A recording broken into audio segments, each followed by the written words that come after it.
Allah pada setiap makhluk ciptaannya.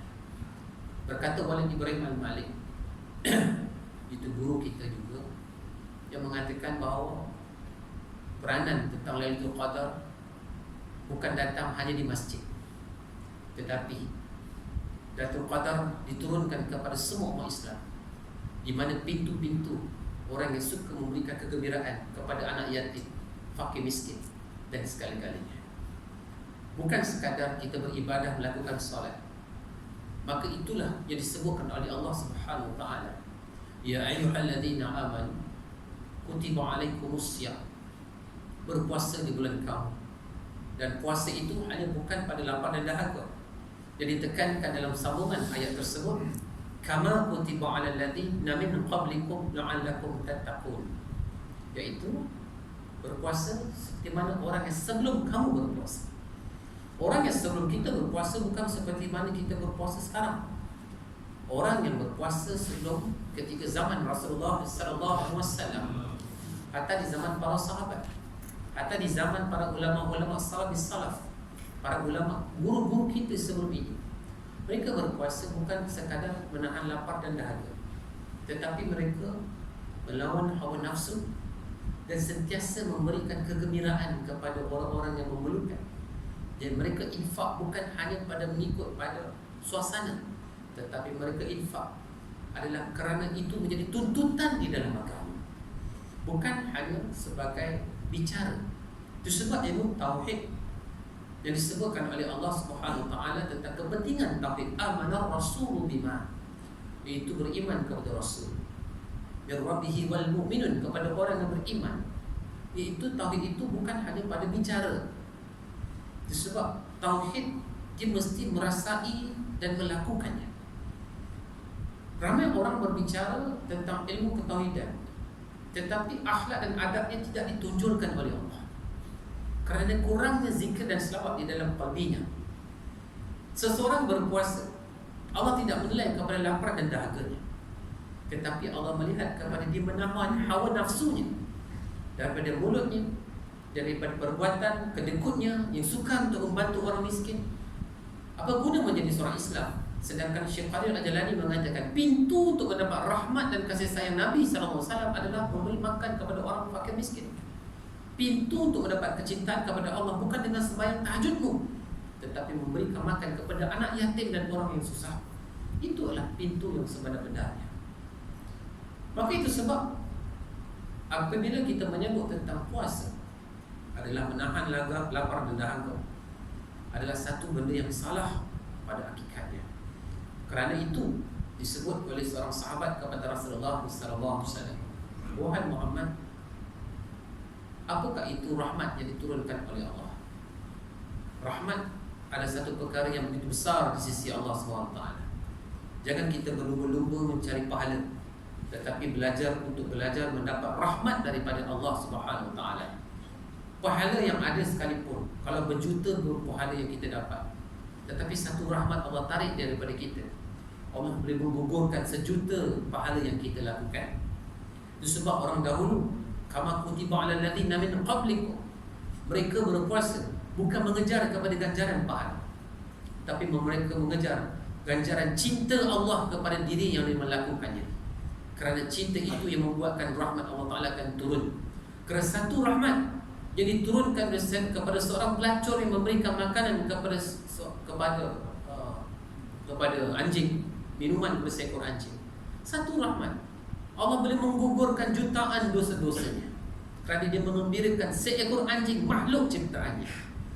Dengan satu rahmat, Sayyidina Umar bin Khattab yang satu ketika dahulu ada musuh ketat Rasulullah SAW, walaupun dia telah membunuh anak kandungnya sendiri, satu rahmat yang turun kepada Sayyidina Umar bin Khattab, Allah menggugurkan dosa-dosa besarnya. Dan ingat, Abdullah bin Ubay, walaupun jutaan pahala yang dilakukannya, bersembahyang di belakang Muhammad SAW dan bersembahyang solat bersebelahan dengan Sayyidina Abu Bakar As-Siddiq radhiyallahu anhu, namun Allah menolak segala pahala-pahalanya kerana rahmat ditarik oleh Allah. Kerana sifat kemunafikannya, sifat kesyirikannya, Maka jangan kita belajar untuk mencari pahala daripada Allah. Budak kecil tak apa. Kalau budak-budak tak apa kita ajar dia pahala. Tapi saya tengok tak ada pun. Jadi semuanya dah besar. Belajar untuk mendapat rahmat dan kasih sayang Allah Subhanahu Wa Taala. Apabila kita melihat seperti mana kita budak kecil dulu, kalau kita pergi di mana-mana, kita pergi kedai, pasti kita akan minta upah pada ibu kita. Betul tak? Itu tak salah, sebab dia budak. Tapi kalau sekarang mak kita suruh kita pergi kedai, kita minta upah, itu kurang adab nama dia. Begitulah bila kita dengan Allah. Bila kita beribadah, kita hanya menceritakan tentang pahala dan ganjaran untuk kita saja. Itu kurang adab kita dengan Allah. Belajar memberikan makan untuk ibu walaupun kita telah dewasa, bukan kerana mintakan upah, tetapi kerana kita memberikan makanan untuk ibu kita, kerana kasih dan cinta kita kepada ibu kita yang mengandungkan kita. Begitu jugalah kita dengan Allah. Belajarlah melakukan ibadah. Wa ma khalaqtul jinna wal ins illa liya'budun. Tidak aku ciptakan jin dan manusia semata-mata untuk mengabdikan diri. Belajar mengabdikan diri kepada Allah kerana melahirkan rasa cinta dan takwa kita kepada Allah Subhanahu Wa Taala. Itu sebab rahmat Allah Taala. Nabi tidak pernah berdoa pada bulan-bulan yang lain untuk berdoa sampai bulan Ramadan. Nabi adalah salah satu Nabi Muhammad sallallahu alaihi wasallam yang tidak pernah minta kepada Allah Taala walaupun dia diberikan kesakitan. Walaupun diberikan emas, gunung dan segala-galanya. Pernah satu ketika Nabi Muhammad sallallahu alaihi wasallam, pernah satu ketika baginda telah dalam susah, perlukan perang, dana yang besar. Datang malaikat Jibril bertanya pada Rasulullah, aku diperintahkan oleh Allah Subhanahu Wa Taala untuk memberikanmu emas sebesar gunung yang besar, tinggi gunung. Maka kata Nabi Muhammad sallallahu alaihi wasallam, tidak akan berkatalah kepada Allah, tidak akan kuambil segunung emas untuk diberikan kepadaku. Kerana apa? Kerana nafsuku akan berkata, seandainya aku dapat emas ini, pasti esok akan aku minta satu lagi gunung. Itu adalah fitrah pada setiap makhluk. Kalau gaji dah besar, tak cukup lagi, dia akan ambil lagi duit. Inilah kerakusan makhluk yang menyekat mereka mendapat rahmat Allah Subhanahu Wa Taala. Nabi diberikan begitu ruang dan peluang sekalipun, tidak ingin mendapatkan kasih sayang dunia yang hanya sementara. Kerana dunia ini adalah fata morgana yang disebutkan oleh Allah Subhanahu Wa Taala dalam Al-Quran. I'lamu annamal hayatud dunya la'ibun wa lahun wa zina. Dunia ini tempat menyeronokkan dan penuh buros senda dan tipu daya semata-mata. Kerana ini tidak akan membawa kekal kamu, wal akhiratu khairu wa abqa. Kerana di akhirat itu benda yang kekal di sisi Allah adalah dirinya dan Muhammad sallallahu alaihi wasallam. Maka itu sebab Nabi Muhammad sallallahu alaihi wasallam mencintai Allah. Berkata Nabi sallallahu alaihi wasallam, la yu'minu ahadukum hatta akuna ahabba ilaihi min walidihi wa walidihi wan nasi ajma'in. Tidak sempurna iman kamu sehingga aku lebih kau sayang dahulu, melebihi daripada ibu dan bapamu, melebihi daripada keluargamu, wan nasi ajma'in, melebihi daripada manusia keseluruhan. Jadi manusia kita ni fitrah. Sebenarnya untuk mencintai Allah Subhanahu Wa Taala, wajib kita mencintai Nabi Muhammad sallallahu alaihi wasallam, bukan mencintai benda yang lain. Kerana benda yang lain itu hanyalah fata morgana. Ia hanya membuatkan hawa nafsumu tertipu dengan ibadah. Hawa nafsumu itu tertipu dengan apa yang kau lihat di muka bumi Allah yang sementara ini. Firman Allah Subhanahu Wa Taala. Maka itu sebab sahabat Nabi sallallahu alaihi wasallam ditanya pada Rasulullah, bagaimana untuk aku mendapat rahmat Allah Subhanahu Wa Taala? Maka jawab Nabi sallallahu alaihi wasallam dalam hadis daripada Abu Umamah radhiyallahu anhu, ittaqullaha rabbakum wassallu khamsakum wasumu syahrakum wa'addu zakata amwalikum wa'ati'u dha'amrikum tadkhulu jannata rabbikum. Nabi sebut yang pertama adalah belajar takwa kepada Allah. Belajar hadis boleh. Ittaqullaha rabbakum, takwa kepada Allah bukan hanya pada bicara. Ilmu tauhid bukan hanya pada hujah, bukan hanya mengantar WhatsApp, tetapi dia adalah ilmu yang merasai dan melakukannya. Seperti mana kalau kita ambil dalam ilmu sabar. Ilmu sabar bukan hanya pada hujah dan faham tentang ilmu. Itu belum lagi berilmu. Dia sabar adalah apabila kamu merasai kesabaran tersebut, itulah orang yang ada ilmu sabar.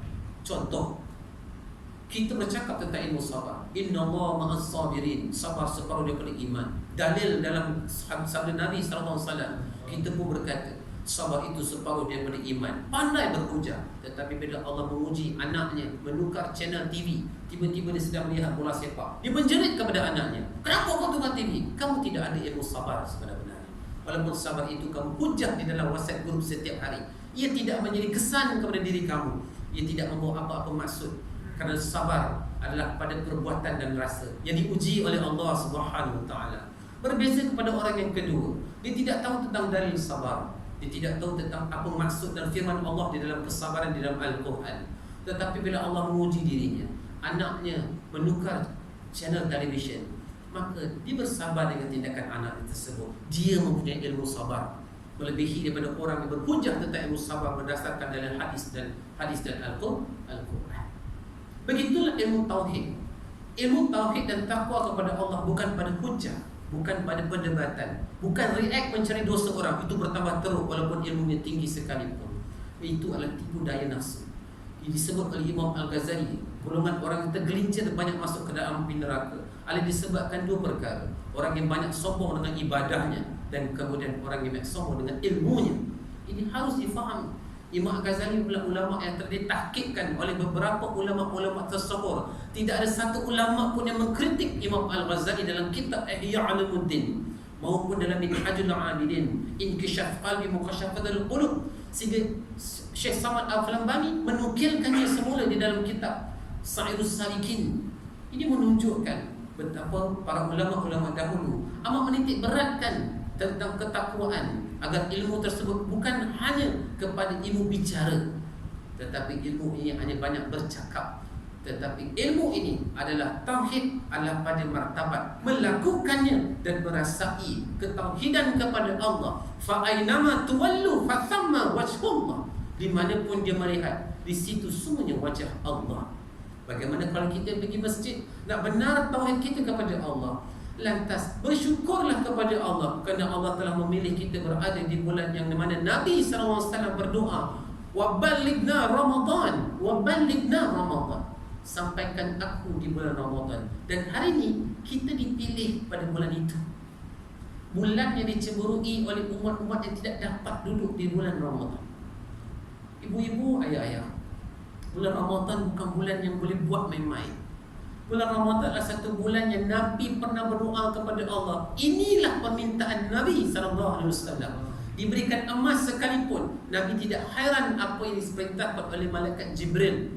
Tetapi yang Nabi doa kepada Allah, wa balighna Ramadan. Pernah kita minta Nabi doa nak jadi kaya? Pernah kita dengar dalam hadis Nabi doa untuk dapat anak walaupun isteri yang kedua tidak dapat melahirkan anak. Pernah kita melihat dengar hadis Nabi SAW, Nabi berdoa untuk mendapat pangkat dan darjah, untuk dapat projek di segala-galanya. Tidak ada hadis sekalipun. Tidak ada pun hadis sama ada sahih ataupun hadis dhaif sekalipun, tidak ada wujud hadis tersebut. Kerana apa? Nabi berdoa, wa balighna Ramadan. Dan kita berada pada bulan Ramadan dan bertambah bulan. Pada hari ini adalah 10 malam terakhir. Rahmat Allah Ta'ala itu dibuka seluas-luasnya pada 10 malam terakhir. Itu sebab ittaqullah, nak belajar takwa kepada Allah bukan hanya pada bicara. Belajar mendekatkan diri kepada Allah Subhanahu Wa Ta'ala, meletakkan, memandang perbuatan Allah pada af'al, asma' dan sifat. Dengan setiap perbuatan pada hari ini, contoh bila kita datang ke surah An-Nubuwah, kita mengetahui syukur Allah telah memilih kita datang ke surah. Bukan sebab kita alim, bukan sebab kita hebat. Allah hantar kita, hari ini syukur Allah pilih aku dapat datang mengaji. Bila kita tidak datang ke surau, kita tidak datang mengaji, maka kita berbimbang-bimbang dengan Allah. Allah tidak memilih aku untuk datang dalam pengajian Al-Quran. Allah tidak kita berbimbang kepada Allah. Allah tidak memilih aku untuk datang ke surau. Kenapa? Mungkin terhijab disebabkan atas dosa-dosa yang tidak diampunkan oleh Allah. Fastabiqul bil khairati biiznillah, dzalika huwal fadlul kabir. Kata Allah dalam suratul Fatir, Allah mengatakan, berlumba-lumbalah mengejar kepada kebaikan, mengenal kepada Allah. Semuanya biiznillah, semuanya dengan izin Allah. tidak izinkan, kita nak pergi mana sekalipun, Allah tidak akan memberikan. Allah jadikan asbab kesibukan di dunia membuatkan kita sibuk untuk melakukan kebaikan. Allah akan jadikan asbab kesakitan kita mengganggu untuk kita melakukan kebaikan. Allah akan sibukkan dengan makhluk. Itu kita sibuk dengan anak, isteri, suami. Kerana itu kita tidak dipilih oleh Allah Ta'ala untuk melakukan sedikit kebaikan. Dzalika huwal fadlul kabir, kata Allah. Itulah kemuliaan Allah yang paling besar, bila Allah telah memilih kita melakukan sedikit kebaikan. Muslimin muslimah rahimakumullah, untuk mendapat rahmat Allah, belajarlah ittaqullaha rabbakum. Takwa kepada Allah, bukan pada mulut, bukan pada hujah. Untuk 10 malam terakhir ni, lebih-lebih lagi saya dipilih oleh Allah Ta'ala juga. Syukur pada Allah Ta'ala dipilih untuk datang bersama nubuah. Belajar bertaubat kepada Allah. 3 perkara disebut oleh Walid Ibrahim Al-Malik. Itu guru kami, itu Walid. Dia mengatakan tidak ada jalan penyucian. Pertama adalah banyakkan istighfar. Banyakkan pada malamnya, hidupkan malam kita dengan kurangkan tidur pada 10 malam terakhir. Bukan 8 jam tidur. Belajar tidur jam 1, bangun jam 3, bangun jam 4. Sebelum sahur, lakukan tahajud. Banyakkan bertaubat kepada Allah atas dosa-dosa yang kita lakukan. Ada kalanya dosa kita ini yang kita ingat, tapi harus diingat dan kita kongsikan bersama-sama. Banyak orang termasuk ke api neraka kerana terlupa atas dosanya. Banyak orang ditutup pintu rahmatnya kerana merasa dirinya mulia di sisi setiap makhluk ciptaan Allah. Kerana dia terlupa dosa-dosa yang lama mengganggu dan menghijabkannya untuk mendekatkan diri dengan Allah. Maka berdoa kepada Allah. Jangan malu untuk berdoa kepada Allah dan menyucikan qalbi kita. Wa innama yanzuru ila qulubikum. Yang Allah yang pertama yang akan melihat pada diri kita adalah hatimu, disebut oleh hadis Nabi Muhammad sallallahu alaihi wasallam. Ya ayyuhan nasu antumul fuqara ila Allah. Wahai manusia, kamu ini fakir di sisi Allah. Fuqara di dalam bahasa Arab bermaksud berganda-ganda fakirnya kamu dengan Allah. Bukan ada 3-4 kali ganda, 1000 kali ganda. Tidak boleh dinisbahkan. Kerana kita bergerak datang solat subuh tadi pun atas gerak daripada Allah Subhanahu wa taala. La haula wala quwwata illa billah. Kalau Allah tidak mengizinkan, tak boleh kita mengangkat takbir solat subuh tadi. Tapi alhamdulillah, fadhkuruni washkuruni wala takfurun. Fadhkuruni azkurkum washkuruni wala takfurun. Ingatlah kepadaku, aku akan ingat kepadamu. Kerana kita datang di surau sebab Allah telah memilih kita. Syukur kepada Allah dan kita tidak akan kufur. Banyakkan bertaubat pada Allah. Taubat bukan pada solat sunat taubat. Ini harus kita tekankan kat sini. Takut ramai orang sibuk dengan solat sunat taubat, tapi hatinya tidak menyesal atas perbuatan dosanya. Apa guna dia bertaubat kepada Allah? Dia sibuk dengan surah yang nak dibaca, dengan sibuk dengan takbirnya. Taubat adalah dia menyesal atas perbuatan dosanya. Ada 2 orang di sini. Pertama, dia bertaubat menyibukkan dengan solat sunatnya, sibuk dengan bacaannya, sibuk dengan tajwidnya, tetapi dia tidak menyesal atas dosanya. Orang yang kedua, dia tidak melakukan solat sunat taubat, tetapi dia duduk di tepi katil. Dia menangis teresak-esak mengenang dosa-dosanya yang lama, yang banyak mengganggu pemikirannya. Dia takut kepada Allah. Innama yakhshallahu min ibadihil ulama. Orang yang sentiasa takut kepada Allah, itulah orang yang dikatakan ulama. Bukan sebab dia pakai saban, tetapi sebab dia gerun kepada Allah. Khasyak, yahsya. Yahsya ni maksudnya takut pada qalbi. Dia takut pada hati. Dia lebih diterima oleh Allah Ta'ala dengan taubatnya. Ramai orang dia solat sunat taubat, tetapi dia tidak ada rasa menyesal atas perbuatannya. Dia hanya sibuk dengan imam yang sedap bacaannya untuk dijadikan makmum. Dia hanya menyibukkan dirinya bagaimanakah tempat yang aman untuk dia melakukan solat. Ini adalah tipu daya dalam orang yang beribadah. Dia harus menyucikan qalbi, menyucikan dengan istighfar dan merasa dirinya penuh dengan dosa kepada Allah. Inilah taubat yang benar.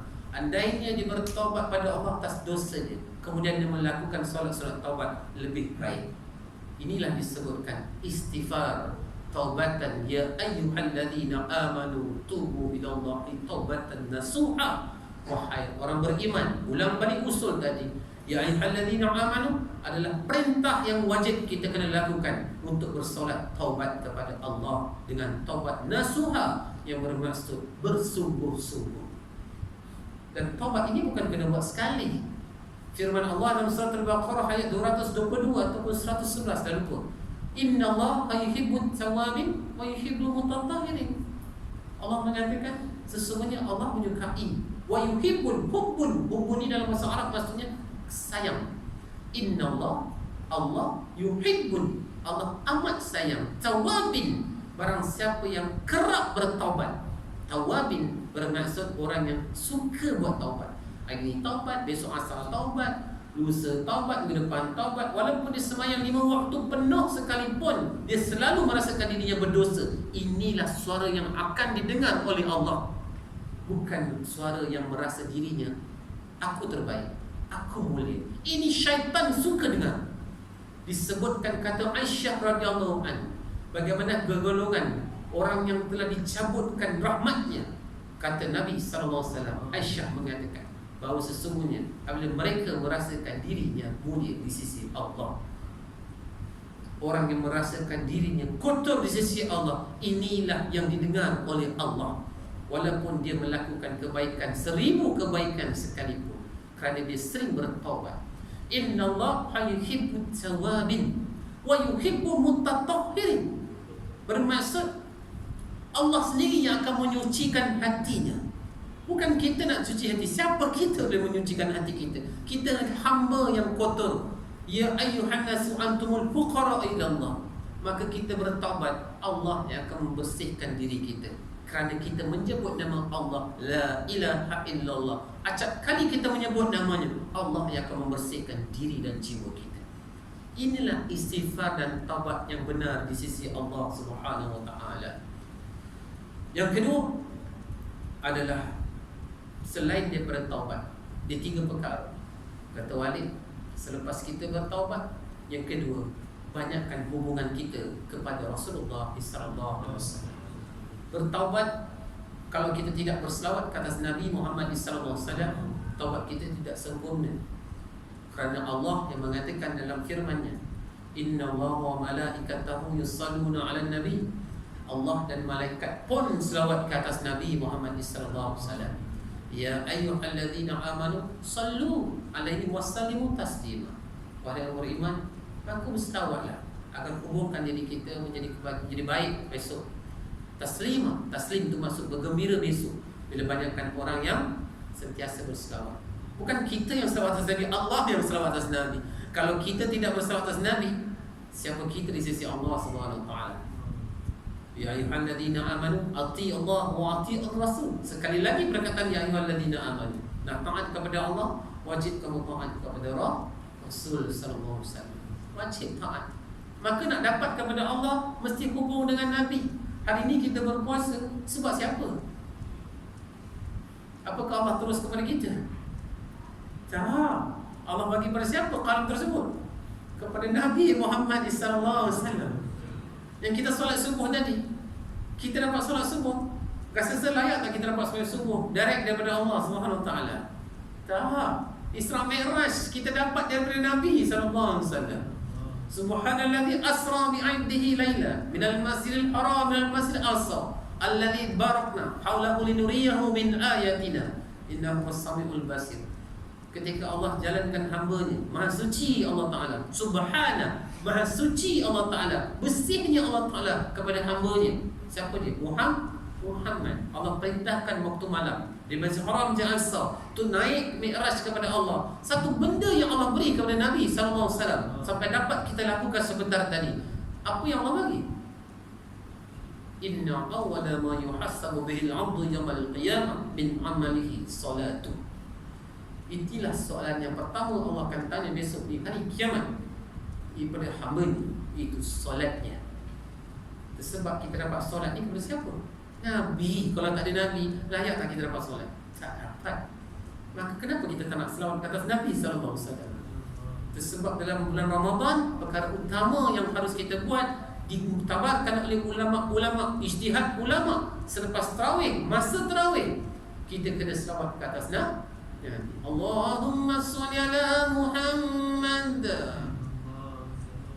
Ya, ramai-ramai semua. Betul tak betul? Setiap rakaat kita menyebutnya. Kerana apa? Kerana tanda itu cinta. Tak mungkin tarawih kita diterima oleh Allah kalau kita tak hadirkan cinta kita kepada Nabi Muhammad sallallahu alaihi wasallam. Ini kena faham. Kena faham ilmiah, kena faham ilmu. Ramai orang sibuk belajar surah ni salah, surah ini fake. Ini jangan kita sentuh. Fake ni kalau nak cakap salah, Khalid Al-Walid pun boleh jadi salah. Sebab dia pun tidak pandai membaca Al-Quran dengan baik, tetapi dia sahabat Nabi SAW yang masuk syurga. Harus difahami, belajar sirah Khalid Al-Walid. Sebab Khalid Al-Walid ni adalah sahabat yang masuk Islam lewat di zaman Madinah. Ketika dia masuk Islam saja, Nabi ajak dia pergi perang. Akhirnya dia bercakap kepada Rasulullah, aku hanya boleh membaca Quran sebanyak 4 kul saja dia hafal. Kenapa kau mahu 4 kul? Aku masuk Islam je, kau ajak aku perang. Bila masa aku nak pergi masjid? Itu pun sebab kau yang baca. Tapi dia masuk syurga. Allah bukan melihat kepada bacaan Qurannya, tetapi Allah melihat kepada hati yang cinta kepada Nabi Muhammad sallallahu alaihi wasallam. Kerana pintu untuk mengenal kepada Allah adalah melalui Rasulullah sallallahu alaihi wasallam. Utslu ma ilaika minal kitab wa aqimis salat. Ikutlah wahyu disampaikan Allah Taala kepada Nabi Muhammad sallallahu alaihi wasallam tentang apa yang disampaikannya. Itu berkhasnya berkaitan dengan solat. Pertama tadi istighfar, kedua adalah selawat kepada Nabi sallallahu alaihi wasallam. Banyakkan hubung dengan Nabi. Banyakkan bila kita duduk, banyakkan sebelum zikir selawat atas Nabi. Hatta kita kalau tak selawat atas Nabi, sah tak sembahyang kita kalau tak selawat? Sah tak? Tak. Wajib kamu kena selawat. Kalau tak baca kama sallallahu ta'ala sayyidina Ibrahim, tak apa. Orang buat selawat tarawih kan, dia tak baca kama sallallahu ta'ala sayyidina Ibrahim kan? Tak apa, sah. Tapi tak baca Allahumma salli Muhammad, batal sembahyang. Walaupun 20 rakaat kamu sembahyang. Sebab solat itu, selawat itu wajib. Kalau tak sebut nama Nabi dia masuk Islam. Asyhadu an la ilaha illallah. Tak sebut wa asyhadu anna Muhammadar Rasulullah. Sah tak Islam itu? Tak sah. Sebab Muhammad itu kekasih Allah Subhanahu wa taala. Itu juga kalau kita buat tahlil. Ulama telah menyusun buku tahlil, ada buku tahlil. Baca Yasin. Sebelum kita baca Yasin, kita kena baca apa dulu? Cuba tengok balik. Selawat. Allahumma salli ala Muhammad wa ala ali Muhammad. Jadi jangan ubah ulama-ulama dulu dah buat. Kita pula sampai sekarang kata bid'ah pula. Orang dulu dah susun cantik dah. Ini salah siar Nabi sallallahu alaihi wasallam. Atas sebelum kita beristighfar sekalipun nak berzikir, apa yang kita sebut? Allahumma salli ala Muhammad. Barulah kita nak zikir. Yang ketiga, selain daripada selawat atas Nabi, bertaubat dan selawat. Dan yang ketiga, banyakkan zikir menyebut nama Allah Subhanahu wa taala. Dan zikir yang paling sesuai untuk kita orang awam. Afdal zikri fa'lam annahu la ilaha illallah. Itu ada boleh rujuk banyak pada kitab. Itu kalau nak mengaji kena ada kitab lah. Maka menafikan apa yang ada, melainkan Allah. Zikirlah menyebut nama zatnya. Zikirlah menyebut nama asma'nya, Ar-Rahman, Ar-Rahim dan segala-galanya. Kerana apa pun nama Allah mulia di sisi kita sebenar-benarnya. Semua yang ada pada kita, tidak ada yang bid'ah.